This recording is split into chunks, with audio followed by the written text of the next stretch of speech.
If you wake up every morning already exhausted, dragging out of bed after 8 hours and still feeling like you have not slept at all, this is not laziness. This is not a sleep disorder. And it is not something you fix by going to bed earlier or removing stress from a life that already has too little margin. What you are experiencing is a measurable and dysfunctional communication loop between your brain and two small glands that sit on top of your kidneys. That single dysfunction is simultaneously wrecking your energy, your mood, your metabolism, your immune function, and your ability to handle any level of stress at all. Before we continue, there's one critical thing you need to understand. Your blood work is almost certainly going to come back completely and entirely normal. The specific problem I'm about to describe does not appear on any standard medical panel, which is precisely why it goes undetected for months or years in most people. The medical system is not designed to catch what is happening to you, which is why millions are told they are just stressed when the real answer is biochemistry. Sitting on each kidney is a small gland called an adrenal gland, the size of a walnut, and these glands produce the most critical hormones in your body. Cortisol, adrenaline, noradrenaline, DHEA, and aldosterone. Every one of these controls something your body fundamentally cannot function without, and everyone depends on a system. Modern life is dismantling. For understanding why you wake up exhausted every day, the most important hormone is cortisol. And what cortisol is designed to do the moment you wake is the key. Cortisol is not simply a stress hormone. That label dramatically undersells its function and has caused enormous confusion about why so many people feel completely depleted every single morning. Cortisol is your body's primary energizing, anti-inflammatory, immune-regulating, and blood sugar stabilizing hormone operating on a precise circadian rhythm that directly governs your daily energy architecture. In a healthy person, cortisol levels begin rising around 3 or 4 in the morning while you're still asleep, peaking sharply within 30 to 45 minutes of waking. Researchers call this the cortisol awakening response, the biological event designed to pull you from sleep into genuine wakefulness, alert and mentally clear without needing anything external. Cortisol then gradually declines throughout the day, reaching its lowest point in the late evening, allowing you to wind down and fall asleep naturally without fighting your own biology. This rhythmic rise and fall of cortisol is one of the most fundamental biological clocks in your body, and when it works correctly, your energy tracks it almost perfectly. Welcome to Dr. Kenzo Longevity. Subscribe now and hit the bell so you never miss a video. This is where we dig into the evidence-based science behind why your body does what it does and what the research shows actually works to fix it. Now back to what your doctor is not explaining. The term adrenal fatigue describes what happens when the system breaks down. While technically inaccurate, per the Endocrine Society, it has caused more confusion than it has resolved. Your adrenal glands do not fatigue the way a muscle fatigues. What actually happens is far more specific, far more upstream, and far more important to understand correctly. The real problem lives in the communication pathway between your brain and your adrenal glands, a network called the hypothalamic pituitary adrenal axis, or HPA axis, that most doctors never explain. Your hypothalamus releases corticotropin-releasing hormone, signaling the pituitary to release adrenocorticotropic hormone into the bloodstream, which then reaches the adrenal glands and instructs them to produce cortisol.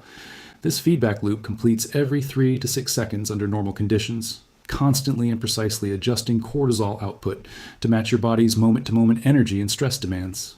When chronic stress, poor sleep, blood sugar dysregulation, or nutrient depletion overwhelms the system for a sustained period, the HPA axis loses its rhythm and the feedback loop becomes desensitized.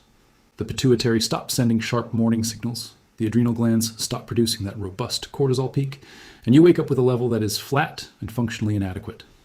This is called a blunted cortisol awakening response, measurable with 4-point salivary cortisol testing, and one of the most consistently documented findings in people with chronic morning exhaustion. Research has consistently shown that people with burnout and chronic fatigue have measurably lower morning cortisol peaks than healthy controls, and the degree of blunting correlates directly with fatigue severity. This is not a theory. It is a measurable hormonal pattern with clinical validation, explaining why you feel depleted every morning, regardless of how many hours you spent sleeping.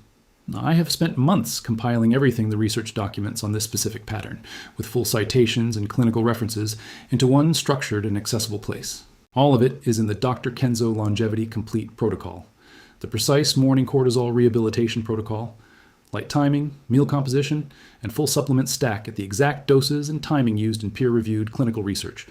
Why habitual caffeine use makes the underlying hormonal problem progressively worse while temporarily masking the symptoms, and what to use instead during the active recovery period. The 4-point salivary cortisol testing protocol, how to obtain it, how to interpret the results, and what your specific numbers mean for your individual recovery timeline.